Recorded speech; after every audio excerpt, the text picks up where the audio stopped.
Bonjour à toutes et à tous mes petits crabes. Aujourd'hui j'ai décidé d'enfin réaliser une vidéo que vous êtes beaucoup à me réclamer en DM Instagram. Vous êtes beaucoup à me dire un truc du genre: coucou, écoute, j'aime beaucoup tes vidéos, franchement continue comme ça, mais est-ce qu'il serait possible de présenter davantage des Yuri disponibles en français? Parce que l'anglais et moi ça fait deux, donc voilà, merci d'avance si tu le fais. Et forcément, puisque je suis la plus grande et la plus gentille youtubeuse yuriste qui existe en France, j'ai décidé de réaliser vos souhaits. Et donc voici cette vidéo qui sera donc sous forme d'un classement, et plus précisément sous la forme d'un top 15 des meilleurs yuri que vous pouvez trouver en français, que ce soit en scan ou en librairie, pour compléter votre petite mangatech personnelle. Mais avant de commencer, je voulais mettre en lumière ces yuri-ci qui me semblent vraiment pas mal, voire même prometteurs, mais malheureusement leurs suites en tomes prennent un peu trop de temps à sortir, donc forcément je les ai pas encore lus, et donc j'ai pas pu me faire un réel avis ni objectif ni constructif, donc malheureusement ils ne sont pas dans ce top aujourd'hui. Maintenant que tout est dit, passons au classement. Numéro 15, Netsuzu Trap.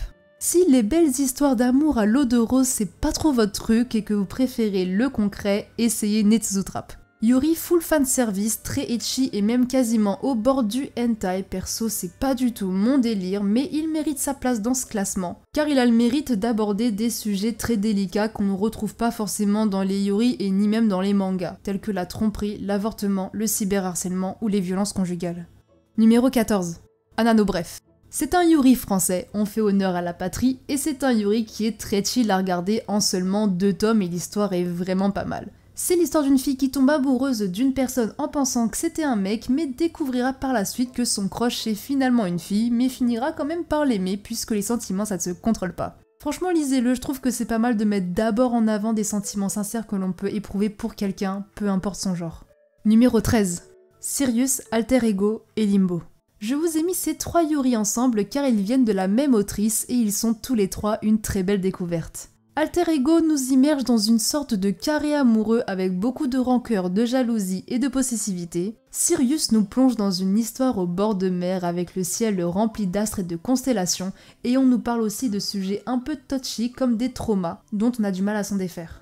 Et Limbo, le petit dernier, est un enemy to lovers fantastique entre 2 filles qui ont le même but, récupérer des essences d'âme mais pas pour les mêmes raisons.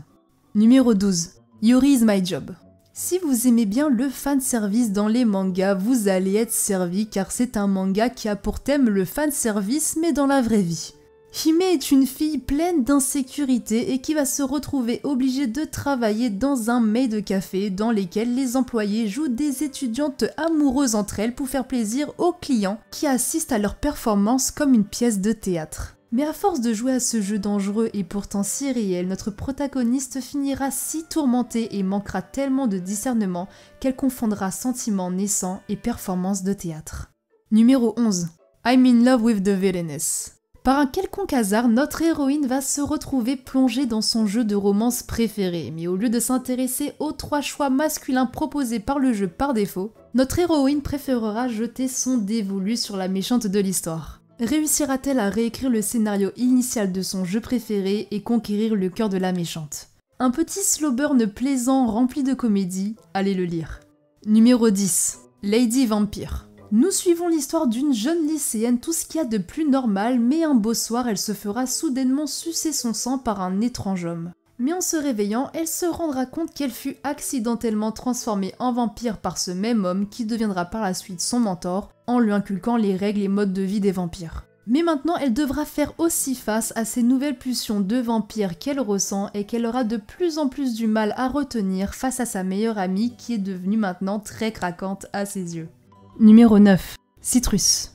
Le yuri le plus connu de nos jours, ai-je vraiment encore besoin de vous le présenter? Nous suivons le quotidien de 2 filles totalement opposées qui devront apprendre à cohabiter sous le même toit, car du jour au lendemain, elles apprendront qu'elles sont devenues sœurs par alliance. S'il est si bas dans le classement, c'est parce que l'histoire a pas mal vieilli, parce que oui, certes, il était très bon à son époque parce qu'il y avait quasiment aucun yuri sur le marché, mais maintenant quand on se penche un petit peu sur le plot, on voit qu'il est vachement étouffé. Mais je ne vous le déconseille pas pour autant, car c'est un classique et surtout c'est le yuri le plus beau graphiquement de tout ce classement. Numéro 8. Whispering You a Love Song. Si vous avez aimé Kase-san et Bloom Into You, je ne peux que vous conseiller ce Yuri. Il est paru dans les magasins français plutôt récemment et il est extrêmement beau graphiquement, il est très doux, il est très mignon, un tout petit peu niais, mais franchement, il peut convenir à n'importe qui, même les personnes qui ne sont pas familières avec le Yuri. Il mélange rivalité, trahison, musique, coup de foudre et nous allons même pouvoir suivre leur aventure sur grand écran car nous avons droit à son animé qui est en cours de diffusion à l'heure où je vous parle. Et même si l'animé est plutôt pas mal, je peux vous garantir qu'il n'arrive même pas à la cheville de son chef-d'œuvre en manga. Numéro 7. 5 Seconds Before a Witch Fall in Love. Petit Yuri qui parle de sorcière, mais celui-là est un one-shot. Petite querelle entre une sorcière et une chasseuse de sorcières, tel un chat et un chien, franchement allez le lire, c'est rapide et mignon, et surtout j'adore le style graphique de l'auteur qui me plaît énormément. Mais ce qui est intéressant, c'est que nous avons droit à deux histoires totalement différentes dans un seul et même tome, donc si les sorcières c'est pas vraiment votre truc, vous allez potentiellement aimer l'autre histoire qui est tout aussi intéressante. Numéro 6. Soulmate. Une superbe découverte grâce à une abonnée et il est actuellement l'un de mes Yuri préférés. Nous suivons l'histoire d'un couple de femmes, mais malheureusement l'une d'entre elles est atteinte d'une grave maladie incurable et est en phase terminale. Mais un beau jour, sa copine va se réveiller dans son corps du passé tout en ayant conservé sa mémoire d'adulte et décide de changer l'avenir en inversant la tendance du passé et ainsi empêcher à sa copine de contracter sa maladie qui a failli lui coûter la vie. Yuri très doux et émouvant, je vous le recommande vivement et en plus les 3 tomes sont full en couleur. Numéro 5. Nos différences enlacées. Encore un autre Yuri qu'une abonnée m'a fait découvrir et il est tellement chill et j'aime tellement la patte graphique de l'auteur. À chaque tome, nous suivons un nouveau couple de femmes qui sont toutes confrontées à de vrais problèmes qui peuvent être assez touchy, comme la différence d'âge, avoir grandi dans la précarité et la violence, la différence entre le virtuel et le réel, etc. etc. Dit comme ça, on peut être assez sceptique, mais je vous jure que les histoires sont passionnantes et les protagonistes sont super attachantes. Numéro 4. Bloom Into You. Yuri que vous connaissez sûrement puisqu'il a été grandement popularisé grâce à son animation.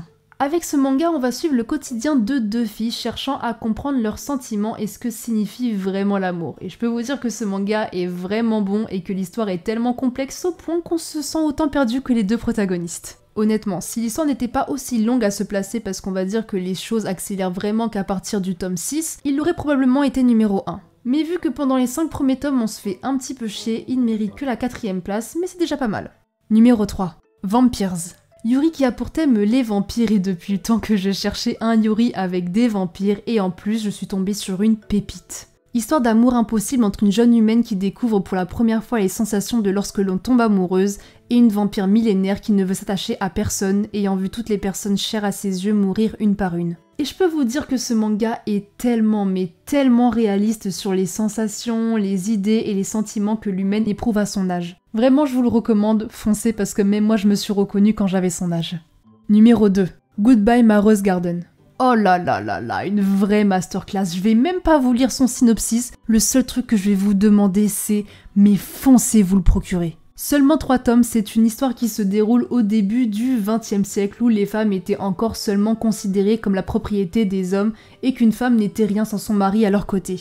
Donc nous allons voir à travers cette œuvre comment un couple de femmes va pouvoir vivre leur histoire d'amour malgré les préjugés et la pression sociale de l'époque. Donc oui, c'est une œuvre qui est assez féministe, mais je vous rassure que même si vous n'êtes pas militant, vous allez quand même l'apprécier parce que cette romance elle est douce, sincère et très émouvante. Et jusqu'aux dernières pages du dernier tome, mes mains étaient en train de trembler pendant ma lecture pour vous dire à tel point que ce Yuri est vraiment bon. C'est dommage que ce titre ait si peu de notoriété parce que je vous jure que l'histoire en vaut le détour et est bouleversante. Numéro 1. Notre été éphémère. Alors, ça va être assez compliqué de parler de celui-là. Si vous cherchez un manga où le Yuri est le sujet central de l'œuvre, passez votre chemin. En revanche, si vous cherchez une vraie histoire, de vrais enjeux et des thématiques sensibles avec une petite touche de Yuri légère, je peux vous garantir que Notre été éphémère est l'une des plus belles histoires et les plus touchantes que je n'ai jamais lues, tout genre de manga confondu. Les dessins sont beaux, la relation est touchante, les protagonistes évoluent et les sujets abordés sont des traumas réels auxquels vous pouvez vous identifier. Malheureusement, je ne conseille pas ce Yuri pour tout le monde. Honnêtement, si vous avez en dessous de 16 ans, passez votre chemin. Et si vous êtes aussi sensible, passez votre chemin. Alors si je le mets en dessous de 16 ans, c'est pas parce qu'il y a des histoires de fesses ou quoi que ce soit, mais c'est parce que les thématiques qui sont abordées sont un petit peu trop adultes et très dures à mon goût. Je trouve que c'est pas destiné pour un jeune public. Mais personnellement, je lui mets quand même la note de numéro 1 parce que je n'avais jamais vu une histoire qui m'a autant touchée jusqu'aux dernières pages. Et évitez de faire des recherches trop approfondies dessus, ou vous risqueriez de vous faire spoiler sévère et de gâcher la surprise de cette incroyable œuvre.